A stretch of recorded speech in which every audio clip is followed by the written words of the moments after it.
Welcome to video 3 of Finding Solutions. In today's video, we're going to discover how, when we choose to be a victim of our obstacles, we are at war with them and we objectify them. Then we'll discuss what beliefs drive these obstacles so we can begin to reclaim our power from them. All right, let's take a moment and review video 2 in the Finding Solutions series. We learned that blaming and justify is just an obstacles. We also, either way, get to be right about why we're succeeding. When we blame, we're right. When we justify, we're right. And the rub is, we're still not succeeding.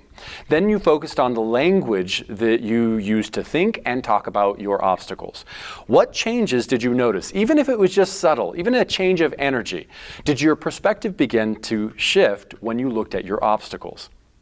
Now, in today's video, I'd like to offer one last distinction within these 4 quadrants, these 4 categories, that will help us to understand how we objectify them.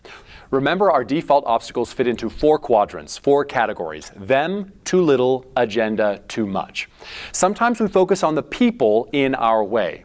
These are the them and the too little categories. It looks like, I used to have a social life before I had kids. Or, I'm not going to start one more project because I'll never finish it. We view them, whoever they are, even if it is ourselves, as an object in the way of getting what we want. This often looks like not giving the people in our lives the benefit of the doubt, or the chance to prove ourselves wrong, or change, especially ourselves.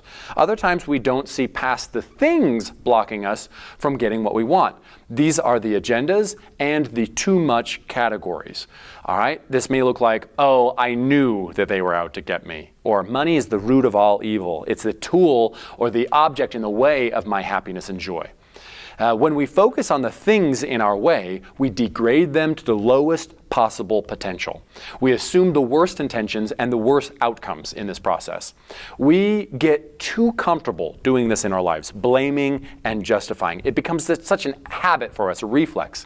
Do you see how this is us who keeps choosing to blame and justify until it becomes automatic? Now, you'll find evidence to prove whatever your obstacles are to be true so you can hold on to them. Many of you are doing that right now. You may be saying like, this video is a bunch of bunk, you know, or you don't know me, you don't know my life circumstance. I really can't accomplish what I want. That's because our obstacles are driven by beliefs. What would be the belief that drives each obstacle category? Possibly the them quadrant could be driven by I'm unlovable or I'm not good enough. Commonly a default obstacle from our promoters from the behavior matrix. The too little quadrant is more of the I'm not worthy or I'm undeserving. This is typically one of our obstacles that supporters may find themselves up against. The agenda quadrant, you may find yourself not trusting others or yourself, or feeling like you might be out of control or someone trying to take control from you. Commonly a director quadrant. And last, the too much quadrant. I can't, I don't want to be wrong, or possible beliefs. These responses commonly triggered in a lot of our clarifiers. In conclusion, our core concerns create the reality and illusion of the obstacles in our lives. When we objectify our obstacles, we are at war with them, and we are giving our power away to them, which keeps us stuck in failure. This week, my challenge is to keep track for an entire day and list every time you objectify something or someone. And how do you feel about that someone or something as it's in the way of what you want? In the next video, we're going to be crushing our obstacles with 2 of my most favorite solution finding questions. We'll see you there. I'm excited to share with you what these are.